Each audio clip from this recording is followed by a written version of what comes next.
Bonjour à tous, nous allons parler dans cette vidéo de deux représentations graphiques d'une série statistique, donc l'histogramme, et on parlera aussi du diagramme en secteur.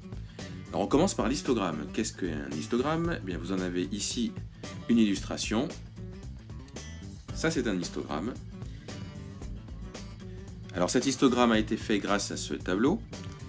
Alors le tableau représente en fait le salaire mensuel net d'employés d'une entreprise. Alors c'est pas le même tableau que ce qu'on a pu voir précédemment.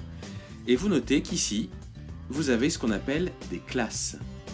Qu'est-ce que ça signifie? Eh bien là, la première classe 250-500, eh bien ce sont tous les salaires de 250 € à 500 €. Et vous noterez que le 500 € ici n'est pas inclus dans cette première classe. Deuxième classe, on va de 500 € à 750 €. Le 500 € cette fois-ci est inclus, mais pas le 750. Donc dans cette classe-là, eh bien, on peut dire qu'il y a 13 personnes qui gagnent donc de 500 à 750 €.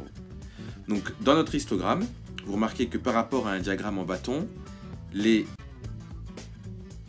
barres, ou les bâtons on va dire, se touchent.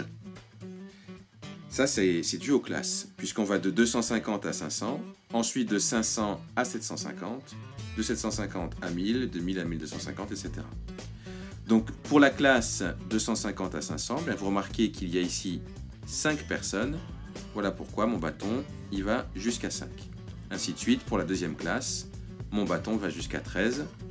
Troisième classe, mon bâton va jusqu'à 7, et ainsi de suite.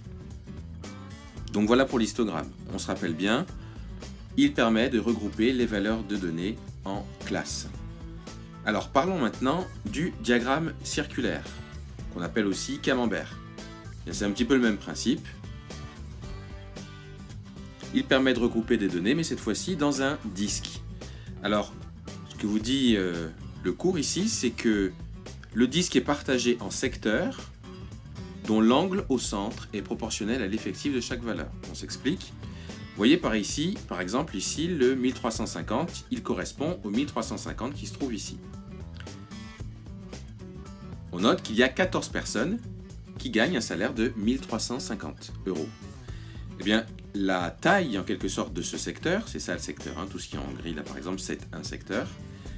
La taille de ce secteur est proportionnelle au nombre de personnes. Donc plus il y a de personnes, et plus le secteur sera grand.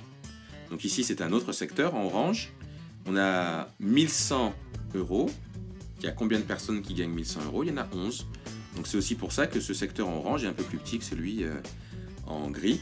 Donc les secteurs où l'angle au centre est proportionnel à l'effectif de chaque valeur. Donc voilà pour le diagramme circulaire ou diagramme en secteur qu'on appelle aussi camembert.